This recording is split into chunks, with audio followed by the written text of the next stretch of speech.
Janell Shiers, Youth and Family Program Director here at the Center for Spiritual Living in Seattle.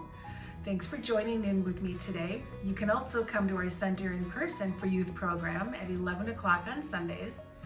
But if you can't be here or you're in a different time zone, make sure you subscribe down below so that you're notified when new videos are posted. We're doing the 8 Secrets to Happiness using the Golden Thread of Truth curriculum, and today's lesson is Enjoy Change. Now, for most people, change can be uncomfortable, and for all people, change is inherent. It's just part of life. We consider change good, or we consider it bad, like getting a new pet, making new friends, or even losing one of your favorite toys. Change happens. When we consider something that is a bad change, we might hopefully come to feel in the future that the change was good. What happened to us, we move away from those negative feelings, detach ourselves, and we stop fearing that change. Think of it as a challenge. Now, there was this man, a devotee of Zen in Japan, named Tetsujin, and he wanted to make copies of the sutras, the Zen stories, because they were only available in Chinese. This was a big undertaking, as they were to be printed with wood blocks, and there were supposed to be several thousand copies. Tetsujin needed money in order to do this, so he traveled around the countryside, and some people would give him a few coins here and there, and some people gave him large donations. Regardless of the size of the donation, he thanked each of them equally. Finally, after 10 years, he had enough money to start his project. Well, the local river overflowed and famine set in. So he gave away his money to help his people. A few years after that, there was an epidemic that spread over the country. Again, he gave away his money to help his people.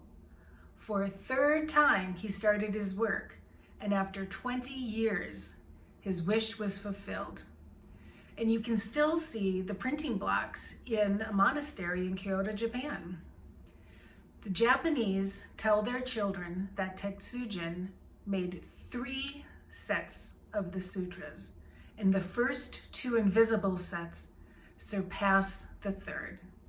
Now, why would they say that? Why would they tell that to their children? Because the sutras teach our love for each other, and the first 2 invisible sets represent that love. Tetsujin had situations that he didn't expect.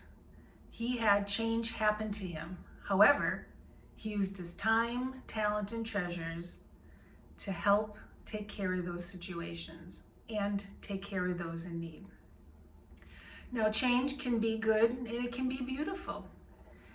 With your younger children, a fun and easy activity to do is take a piece of paper towel, and if you have food coloring, that would be great, but you can use markers also.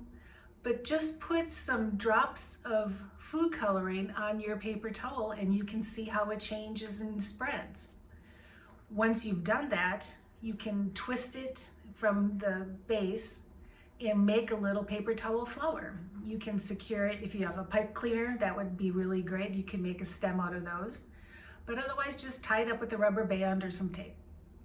You can just talk about how that plain white piece of paper changed and became this beautiful flower.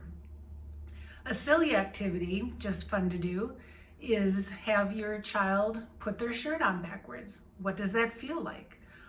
Switch your shoes on your feet. What does that feel like? With the older children, you can talk about how back in the day we had things that we did that we didn't know were bad, like women couldn't vote, blacks weren't free, how we just threw pollution into our oceans and streams. We didn't understand that they were bad back then, but we've changed the ways of doing things. So with the change in our lives, just remember that it can be beautiful and that we can come from a place of not fearing it. So thanks for joining me, and I look forward to seeing you. Take care.